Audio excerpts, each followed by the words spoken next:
310. Tú no eres tu mente. Cada día la vida te da una nueva oportunidad para recomenzar, cambiar y crear un destino diferente. Y no es culpa de la vida si tú decidas llenar este nuevo instante con las penas, rencores y temores del pasado. Pierre Agustín. Usted no es su mente. El mayor obstáculo para la iluminación. La iluminación, ¿qué es eso? Un mendigo había estado sentado más 30 años a la orilla de un camino. Un día pasó por allí un desconocido. Una monedita, murmuró mecánicamente el mendigo, alargando su vieja gorra de béisbol. No tengo nada que darle, dijo el desconocido. Después preguntó, ¿qué es eso en lo que está sentado? Nada, contestó el mendigo. Solo una caja vieja. Me he sentado en ella desde que tengo memoria. ¿Alguna vez ha mirado lo que hay dentro?, preguntó el desconocido. No, dijo el mendigo. ¿Para qué? No hay nada dentro. Échele una ojeada, insistió el desconocido. El mendigo se las arregló para abrir la caja. Con asombro, incredulidad y alborozo, vio que la caja estaba llena de oro.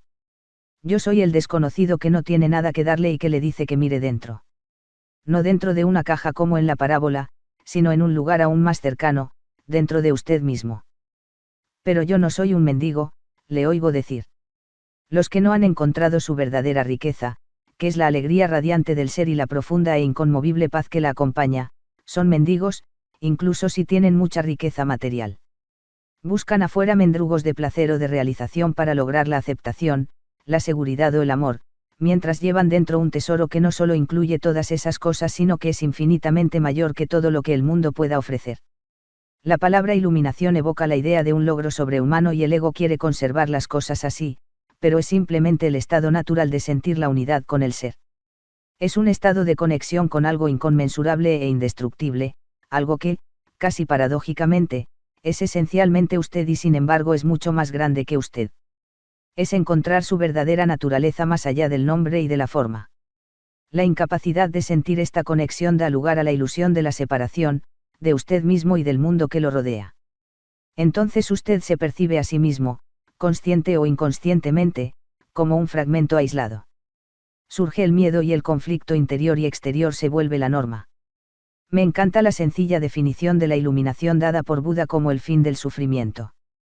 No hay nada sobrehumano en esto, ¿cierto? Por supuesto, como toda definición, es incompleta. Solo dice lo que la iluminación no es sufrimiento. Pero ¿qué queda cuando ya no hay sufrimiento? El Buda no habla sobre esto y su silencio implica que usted tiene que averiguarlo por sí mismo. Usa una definición negativa para que la mente no la convierta en algo que se deba creer o en un logro sobrehumano, una meta que es imposible de alcanzar. A pesar de esta precaución, la mayoría de los budistas aún cree que la iluminación es para el Buda, no para ellos, al menos no en esta vida. Usted usó la palabra ser. ¿Qué es lo que quiere decir con eso? El ser es la única vida, eterna, siempre presente, más allá de las miles de formas de la vida que están sujetas al nacimiento y a la muerte. Sin embargo, el ser no solo está más allá, sino también profundamente dentro de cada forma como su esencia más íntimamente invisible e indestructible. Esto significa que es accesible a usted ahora como su propio ser más profundo, su verdadera naturaleza. Pero no busque captarlo con la mente. No trate de entenderlo. Usted puede conocerlo solo cuando la mente está inmóvil. Cuando usted está presente, cuando su atención está completa e intensamente en el ahora, se puede sentir el ser, pero nunca puede ser entendido mentalmente. Recuperar la conciencia del ser y permanecer en ese estado de sentimiento-realización es la iluminación. Cuando usted dice ser está hablando de Dios. Si es así, ¿por qué no lo dice? La palabra Dios se ha vuelto vacía de significado a través de miles de años de mal uso. Yo la uso a veces, pero lo hago poco. Por mal uso entiendo que las personas que nunca han tenido ni un atisbo del reino de lo sagrado, de la infinita vastedad que hay detrás de esta palabra, la usan con gran convicción, como si supieran de qué están hablando. O argumentan contra él, como si supieran qué es lo que están negando. Ese mal uso da lugar a creencias y afirmaciones absurdas y a engaños del ego, tales como mi o nuestro Dios es el único Dios verdadero y tu Dios es falso, o la famosa afirmación de Nietzsche: Dios ha muerto.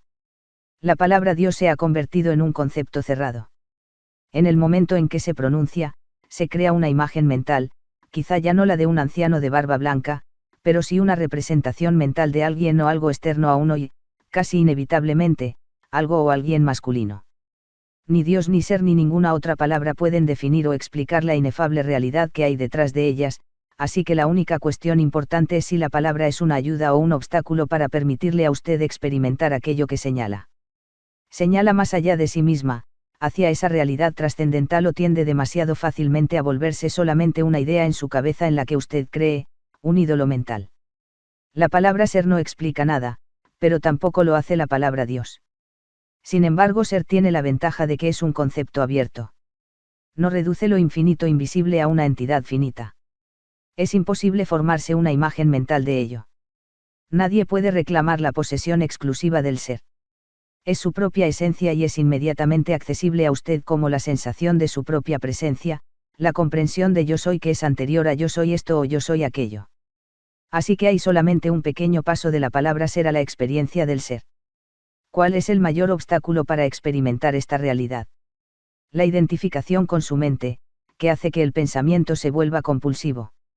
No ser capaz de dejar de pensar es una calamidad terrible, pero no nos damos cuenta de ello, así que se considera normal. Este ruido mental incesante nos impide encontrar ese reino de quietud interior que es inseparable del ser. También crea un falso ser hecho por la mente que arroja una sombra de temor y de sufrimiento. Observaremos todo esto con más detalle posteriormente. El filósofo Descartes creía que había encontrado la verdad fundamental cuando hizo su famosa aseveración: pienso, luego existo. De hecho, había dado expresión al error básico, equiparar pensar con ser e identidad con pensamiento. El pensador compulsivo, lo que quiere decir casi todo el mundo, vive en un estado de separación aparente, en un mundo enfermizamente complejo de problemas y conflictos continuos, un mundo que refleja la creciente fragmentación de la mente. La iluminación es un estado de totalidad, de estar en unión y por lo tanto en paz. En unión con la vida en su aspecto manifestado, el mundo, así como con su ser más profundo y con la vida no manifestada, en unión con el ser. La iluminación no es solo el fin del sufrimiento y del conflicto continuo interior y exterior, sino también el fin de la temible esclavitud del pensamiento incesante. ¡Qué increíble liberación! La identificación con su mente crea una pantalla opaca de conceptos, etiquetas, imágenes, palabras, juicios y definiciones que bloquea toda relación verdadera. Se interpone entre usted y su propio yo, entre usted y su prójimo, entre usted y la naturaleza, entre usted y Dios. Es esta pantalla de pensamiento la que crea la ilusión de la separación, la ilusión de que existe usted y un otro totalmente separado. Entonces olvida el hecho esencial de que, bajo el nivel de las apariencias físicas y de las formas separadas, usted es uno con todo lo que es. Con olvidar quiero decir que usted ya no puede sentir esta unidad como una realidad autoevidente. Puede que crea que es verdad, pero ya no sabe que es verdad. Una creencia puede ser consoladora. Sin embargo, solo a través de su propia experiencia se vuelve liberadora. Pensar se ha vuelto una enfermedad. La enfermedad ocurre cuando las cosas se desequilibran. Por ejemplo, no hay nada malo en que las células se multipliquen y dividan en el cuerpo, pero cuando este proceso continúa sin tener en consideración el organismo total, las células proliferan y tenemos una enfermedad. Nota: la mente es un instrumento magnífico si se usa correctamente. Utilizada en forma inadecuada, sin embargo, se vuelve muy destructiva. Para decirlo en forma más exacta, no es tanto que usted la utilice inadecuadamente, generalmente usted no la utiliza en absoluto. Ella lo utiliza a usted. Esa es la enfermedad. Usted cree que usted es su mente. Ese es el engaño. El instrumento se ha apoderado de usted. No estoy del todo de acuerdo. Es cierto que tengo muchos pensamientos inútiles, como la mayoría de las personas, pero todavía puedo escoger usar mi mente para lograr cosas y lo hago todo el tiempo. Solo porque puede resolver un crucigrama o construir una bomba atómica no quiere decir que usted use su mente. Así como a los perros les encanta roer huesos, a la mente le encanta hincarle el diente a los problemas. Por eso hace crucigramas y construye bombas atómicas. Usted no tiene interés en ninguna de estas dos cosas. Déjeme preguntarle esto. ¿Puede liberarse de su mente a voluntad? Ha encontrado el botón de apagar. Usted se refiere a dejar de pensar completamente. No, no puedo, excepto quizá por un momento. Entonces la mente lo está usando. Usted está identificado inconscientemente con ella, de forma que ni siquiera sabe que es su esclavo. Es casi como si usted estuviera poseído sin saberlo y por lo tanto toma a la entidad que lo posee por usted mismo. El comienzo de la libertad es la comprensión de que usted no es la entidad que lo posee, el que piensa. Saber esto le permite observar a esa entidad. En el momento en que usted empieza a observar al que piensa se activa un nivel más alto de conciencia. Entonces usted comienza a darse cuenta de que hay un vasto reino de inteligencia más allá del pensamiento, que el pensamiento es solo un minúsculo aspecto de esa inteligencia.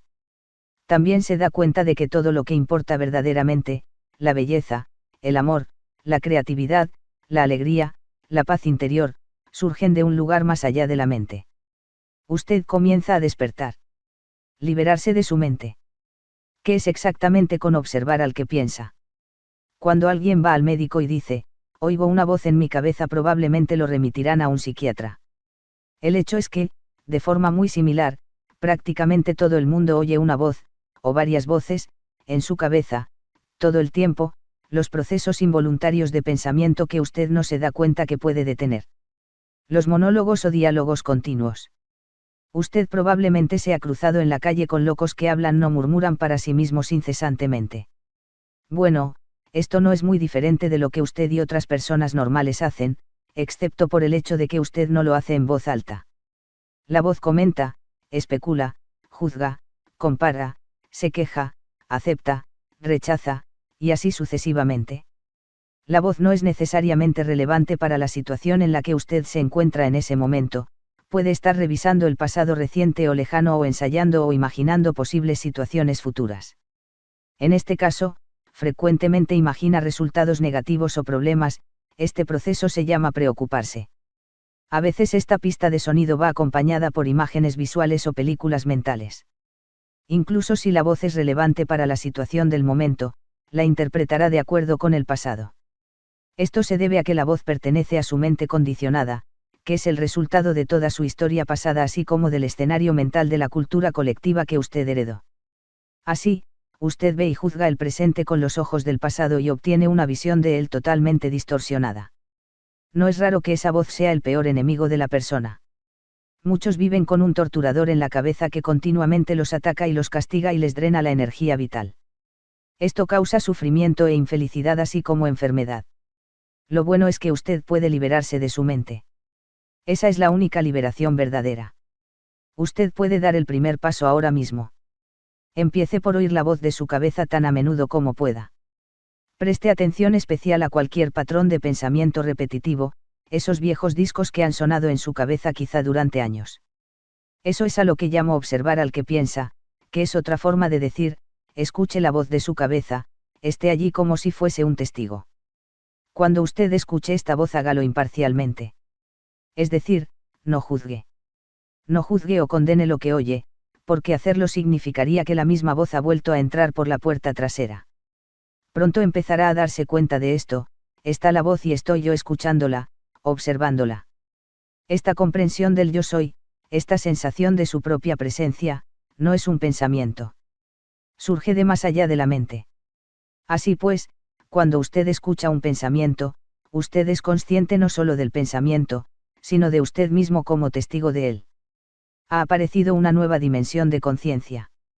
Mientras oye al pensamiento usted siente una presencia consciente, su ser más profundo, más allá o debajo del pensamiento, como quien dice.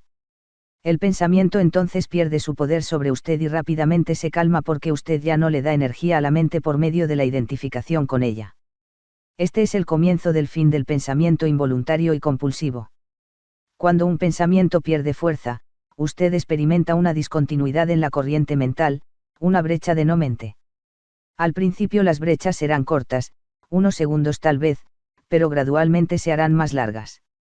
Cuando ocurren esas rupturas usted experimenta cierta quietud y paz dentro de usted. Es el comienzo de su estado natural de percepción de la unidad con el ser, que generalmente está oscurecida por la mente. Con la práctica, la sensación de quietud y paz se hará más profunda. De hecho, esta profundidad no tiene fin. También sentirá una sutil emanación de gozo que surge de lo profundo de su interior, el gozo de ser. No se trata de un estado de trance, en absoluto. Aquí no hay pérdida de conciencia, es todo lo contrario. Si el precio de la paz fuera una disminución de su conciencia y el precio de la quietud una falta de vitalidad y estado de alerta, no valdría la pena tenerlas. En este estado de unión interior, usted está mucho más alerta, más despierto que en el estado de identificación con la mente. Usted está completamente presente. También aumenta la frecuencia de vibraciones del campo de energía que da vida al cuerpo físico. Según profundiza en este reino de la no-mente, como es llamado a veces en Oriente, usted crea un estado de conciencia pura. En ese estado usted siente su propia presencia con tal intensidad y gozo, que todo el pensamiento, todas las emociones, su cuerpo físico, así como el mundo exterior, se vuelven relativamente insignificantes en comparación con ello. Y sin embargo no es un estado egoísta sino un estado sin ego. Lo lleva a usted más allá de lo que antes consideraba su propio ser. Esta presencia es esencialmente usted y al mismo tiempo inconcebiblemente mayor que usted. Lo que trato de expresar aquí puede sonar paradójico o incluso contradictorio, pero no puedo expresarlo de otra manera. En lugar de observar al que piensa usted puede crear también una brecha en la corriente de la mente simplemente dirigiendo el foco de su atención hacia el ahora. Vuélvase intensamente consciente del momento presente. Esto es algo profundamente satisfactorio. De esa forma usted aparta la conciencia de la actividad de su mente y crea una brecha de no mente en la que usted está muy alerta y consciente, pero no pensando. Esa es la esencia de la meditación. En su vida diaria, usted puede practicar esto tomando una actividad rutinaria que normalmente es solo un medio para un fin y préstele su más completa atención, de modo que se convierta en un fin en sí misma. Por ejemplo, cada vez que usted suba y baje las escaleras en su casa o en su lugar de trabajo, ponga mucha atención a cada paso, a cada movimiento, incluso a su respiración. Esté totalmente presente. O cuando se lave las manos, preste atención a todas las percepciones sensoriales asociadas con la actividad, el sonido y tacto del agua, el movimiento de sus manos, el aroma del jabón y así sucesivamente. O cuando suba a su automóvil, después de cerrar la puerta haga una pausa de unos segundos y observe al flujo de su respiración. Hágase consciente de una sensación de presencia silenciosa pero poderosa. Hay cierto criterio por el que puede medir su éxito en esta práctica, el grado de paz que siente interiormente. Así pues, el único paso vital en su camino hacia la iluminación es este: aprenda a dejar de identificarse con su mente. Cada vez que usted crea una brecha en el fluir de la mente, la luz de su conciencia se vuelve más fuerte. Un día puede que se sorprenda a sí mismo sonriendo a la voz de su cabeza, como sonreiría ante las travesuras de un niño. Esto significa que ya no se toma tan en serio el contenido de su mente, puesto que el sentido de usted mismo no depende de él. La iluminación, elevarse por encima del pensamiento. Para sobrevivir en este mundo no es esencial el pensamiento. Su mente es un instrumento, una herramienta. Está ahí para utilizarla en una tarea específica y cuando se termina la tarea, hay que dejarla de lado. Como se usa ahora, yo diría que el 80 o 90% del pensamiento de la mayoría de las personas es, no solo repetitivo e inútil, sino que por su naturaleza disfuncional y a menudo negativa, gran parte de él es también perjudicial. Observe su mente y descubrirá que esto es verdad. Ella causa una pérdida grave de energía vital. Este tipo de pensamiento compulsivo es en realidad una adicción. ¿Qué es lo que caracteriza a una adicción? Simplemente esto: usted ya no siente que puede elegir detenerse. Parece más fuerte que usted. También le da una sensación falsa de placer, placer que invariablemente se convierte en dolor. ¿Por qué habríamos de ser adictos al pensamiento? Porque usted está identificado con él, lo que significa que usted deriva su sentido de sí mismo del contenido y la actividad de su mente. ¿Por qué cree que dejaría de ser si dejara de pensar? Según crece, usted forma una imagen mental de quién es usted, basada en su condicionamiento personal y cultural. Podemos llamar a este ser fantasmal el ego. Consiste en actividad mental y solo se puede mantener activo por medio del pensamiento constante. El término ego significa diferentes cosas para las diferentes personas, pero cuando lo uso aquí significa un falso ser, creado por la identificación con la mente. Para el ego, el momento presente casi no existe. Lo único que se considera importante es el pasado y el futuro. Esta inversión total de la verdad es la causante de que en su modalidad ego, la mente sea tan disfuncional. Está siempre preocupada de mantener el pasado vivo porque sin él, ¿quién es usted? Se proyecta constantemente hacia el futuro para asegurar su supervivencia y para buscar algún tipo de alivio o de realización en él. Dice, un día, cuando esto, aquello o lo de más allá ocurra, voy a sentirme bien, feliz, en paz. Incluso cuando el ego parece estar ocupado con el presente, no es el presente lo que ve, lo percibe en forma completamente errónea porque lo observa con los ojos del pasado. O reduce el presente a un medio para lograr un fin que siempre está en el futuro proyectado por la mente. Observe su mente y verá que así es como funciona. El momento presente tiene la clave de la liberación. Pero usted no puede encontrar el momento presente mientras sea su mente. No quiero perder mi capacidad de análisis y discriminación.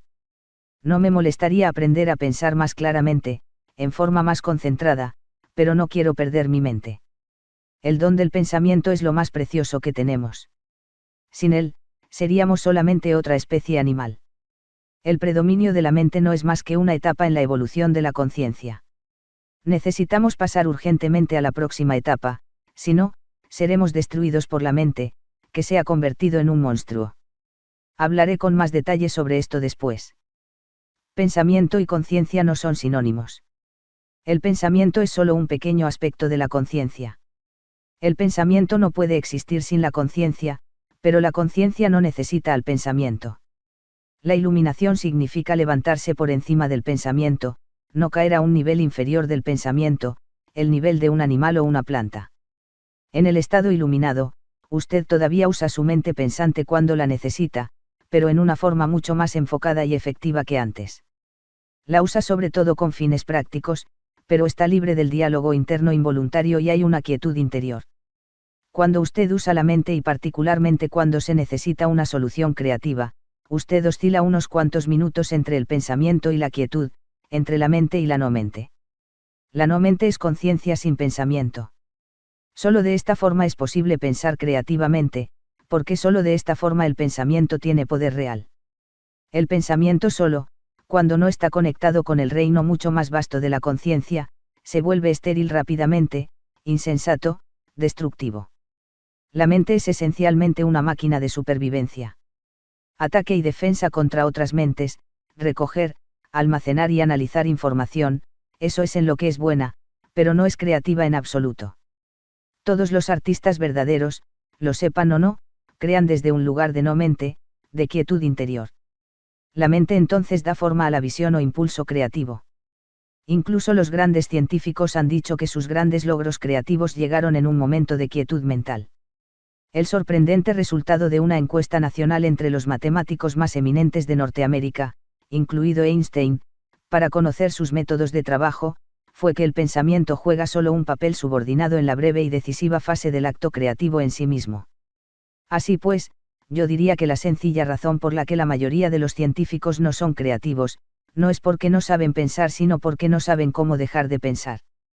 No fue por medio de la mente, del pensamiento, como el milagro de la vida sobre la tierra o el de su propio cuerpo, fueron creados y se sostienen. Hay claramente una inteligencia trabajando que es mucho más grande que la mente. ¿Cómo puede una simple célula humana que mide 1/1.000 de pulgada contener instrucciones en su ADN que llenarían 1000 libros de 600 páginas? Cuanto más aprendemos sobre el funcionamiento del cuerpo, más descubrimos cuán vasta es la inteligencia que funciona en él y que poco conocemos. Cuando la mente se vuelve a conectar con esto, se vuelve una herramienta sumamente maravillosa. Entonces le sirve a algo más grande que ella misma. La emoción, la reacción del cuerpo a su mente. Y las emociones. Me siento atrapado en mis emociones más que en la mente.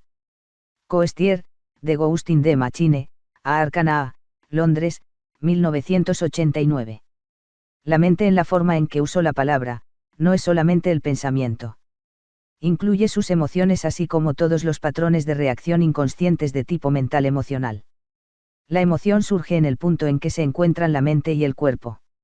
Es la reacción del cuerpo a su mente, o podríamos decir, un reflejo de su mente en el cuerpo. Por ejemplo, un pensamiento de ataque o un pensamiento hostil creará un aumento de energía en el cuerpo al que llamamos cólera. El cuerpo se alista a luchar. El pensamiento de que usted está siendo amenazado, física o psicológicamente, hace que el cuerpo se contraiga, y ese es el aspecto físico de lo que llamamos miedo. La investigación ha mostrado que las emociones fuertes incluso producen cambios en la bioquímica del cuerpo. Estos cambios bioquímicos representan el aspecto físico o material de la emoción. Por supuesto, usted no es consciente habitualmente de todos sus patrones de pensamiento, y a menudo solo observando sus emociones puede hacerlos conscientes.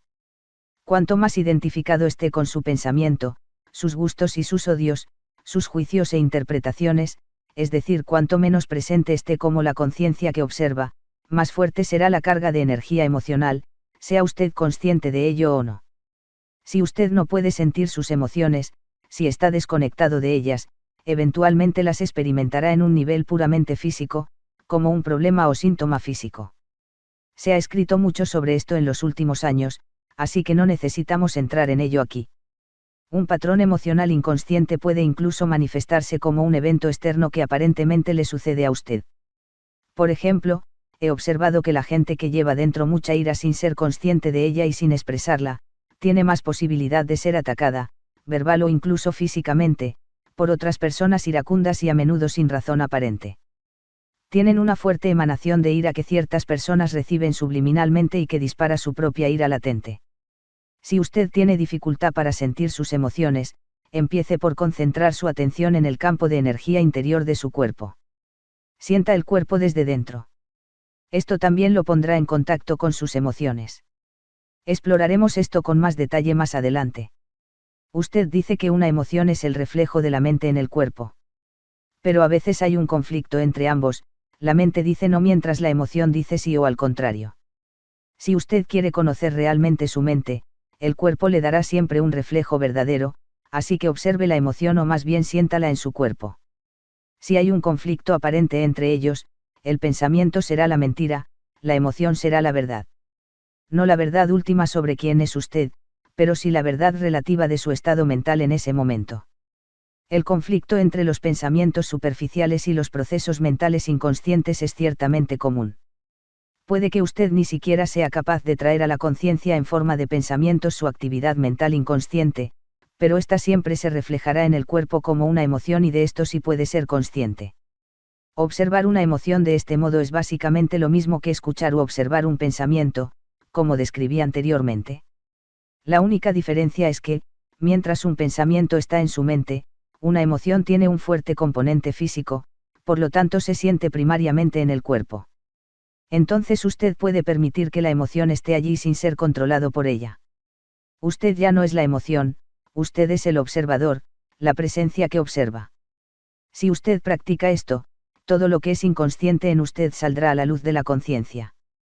Así pues, observar nuestras emociones es tan importante como observar nuestros pensamientos. Sí, convierta en un hábito preguntarse a sí mismo, ¿qué pasa dentro de mí en este momento? Esta pregunta lo orientará en la dirección correcta. Pero no analice, simplemente observe. Enfoque su atención en el interior. Sienta la energía de la emoción. Si no hay emoción presente, lleve su atención más profundamente al campo de energía interior de su cuerpo. Es la puerta de entrada al ser. Una emoción habitualmente representa un patrón de pensamiento amplificado y energizado, y puesto que a menudo es una carga energética excesiva, no es fácil inicialmente permanecer presente lo necesario para poder observarlo. Quiere apoderarse de usted y generalmente lo logra, a menos que haya suficiente presencia en usted. Si usted es empujado a la identificación inconsciente con la emoción por falta de presencia, lo que es normal, la emoción temporalmente se convierte en usted. A menudo se crea un círculo vicioso entre su pensamiento y la emoción, se alimentan recíprocamente. El patrón de pensamiento crea un reflejo magnificado de sí mismo en forma de emoción y la frecuencia vibratoria de la emoción continúa alimentando el patrón de pensamiento original. Al permanecer mentalmente en la situación, evento o persona que percibimos como causa de la emoción, el pensamiento le brinda energía a la emoción, que a su vez energiza el patrón de pensamiento y así sucesivamente. Básicamente, todas las emociones son modificaciones de una emoción primordial, indiferenciada, que tiene su origen en la pérdida de conciencia de quién es usted más allá del nombre y de la forma. Por su naturaleza indiferenciada, es difícil encontrar un nombre que describa precisamente esta emoción. Miedo se aproxima, pero además de una sensación continua de amenaza, también incluye un profundo sentido de abandono y falta de plenitud.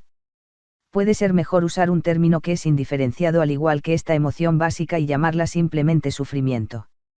Una de las principales tareas de la mente es combatir o suprimir este sufrimiento emocional, lo cual es una de las razones para su incesante actividad, pero todo lo que puede lograr es ocultarlo temporalmente. De hecho, cuanto más se esfuerza la mente por librarse del sufrimiento, mayor es este. La mente nunca puede encontrar la solución, ni puede permitirse dejar que usted la encuentre, porque ella misma es una parte intrínseca del problema. Imagine a un jefe de policía tratando de encontrar a un pirómano cuando el pirómano es el jefe de policía.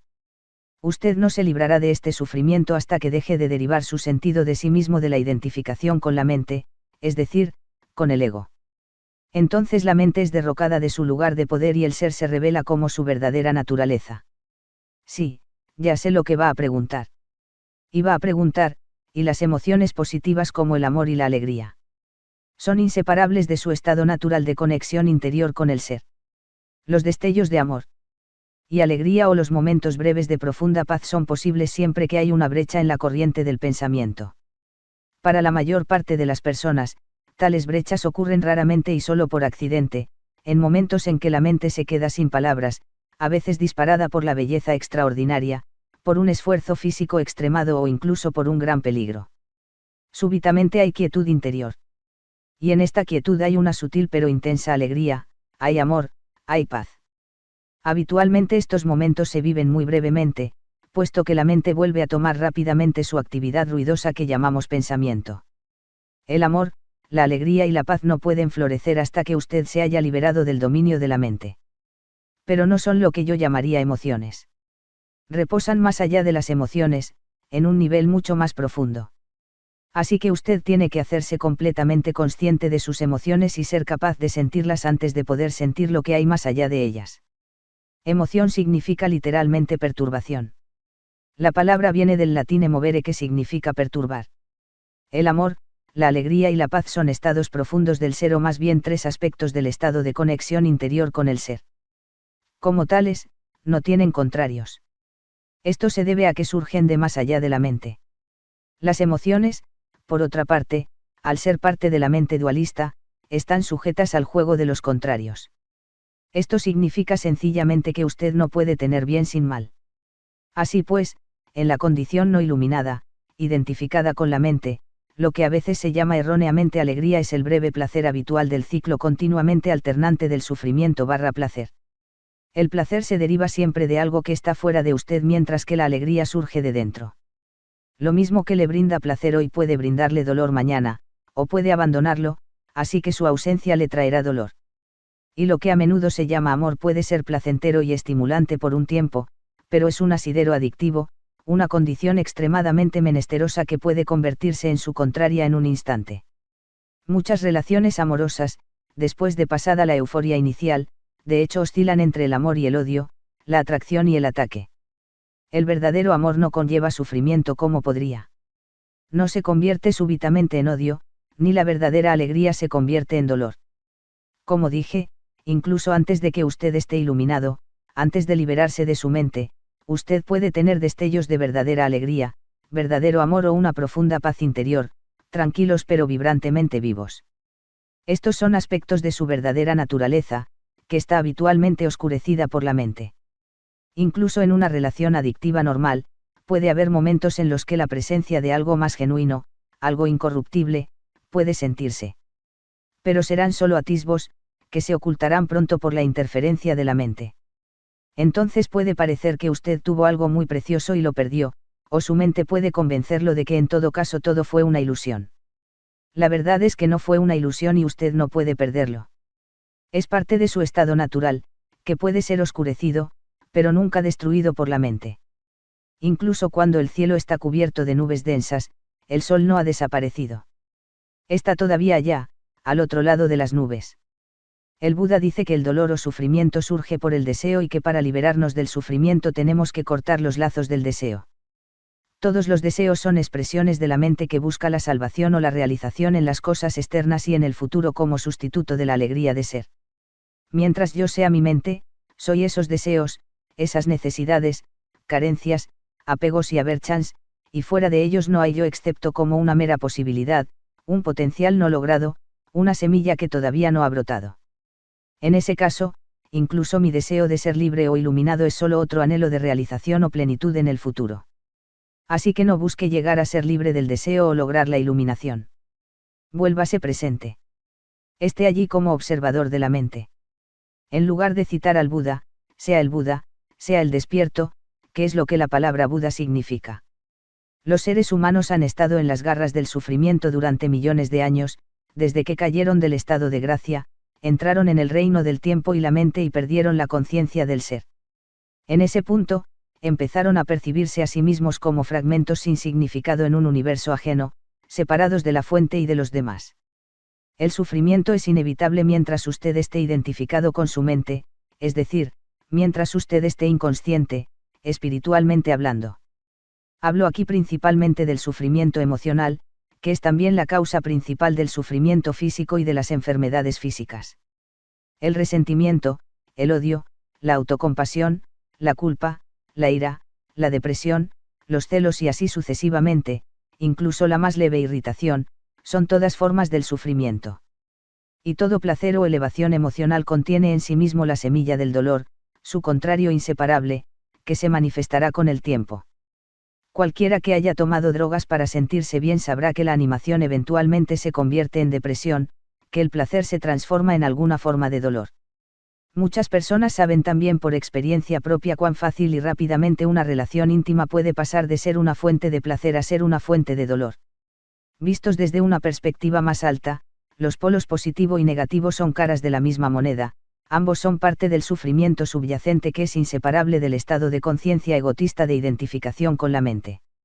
Hay dos niveles de sufrimiento, el sufrimiento que usted crea ahora y el sufrimiento del pasado que vive todavía en su mente y su cuerpo. Ahora quiero hablar de cómo dejar de crear sufrimiento en el presente, y cómo disolver el sufrimiento pasado. Continuaremos en el siguiente capítulo.